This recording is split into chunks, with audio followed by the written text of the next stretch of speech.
So how should you trade when you have such kind of price action during a news release? So this was CPI news, and this is what the news did to the market. So when we had that release, these huge candles that you see, this is the news release. You need to know that what is recommended anytime we have a high impact news. If you had a trade running before the high impact news, it's always recommended to close your trade, especially if you're an intraday trader. And also it's not recommended to enter a trade a few minutes before the news release. The best thing is to wait for the news first of all to be released, because like you can see here today, let's say if you sold here before the news release, you are lucky. Today your TP would have been hit with all this move.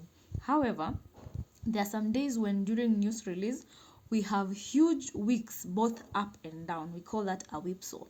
So that is why it's always recommended to wait for news to be released. So this is the USD JPY trade. As you can see, we took out this liquidity here, we took out some highs there, and I was anticipating that today I was going to sell. So what do you do when you have such a drop down?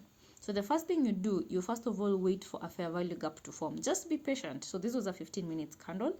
So that means I waited for this 15-minute candles to close. Once it closed, I used a Fibonacci. So this is how you do it. 0.50.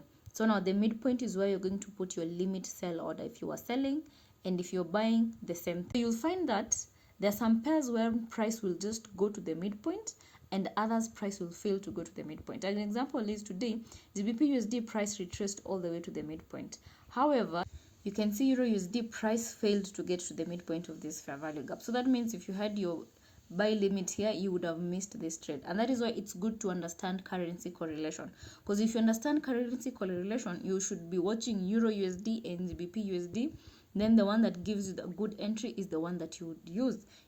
Also USD JPY, as you can see, once you got that fair value gap, price retraced actually all the way up to this point. So you'd also have gotten a good entry just by being patient and waiting for the markets to do its thing. USD CAD, again the same thing, guys. You can see this is the CPI news candle, and you can see price again retraced all the way to 50%.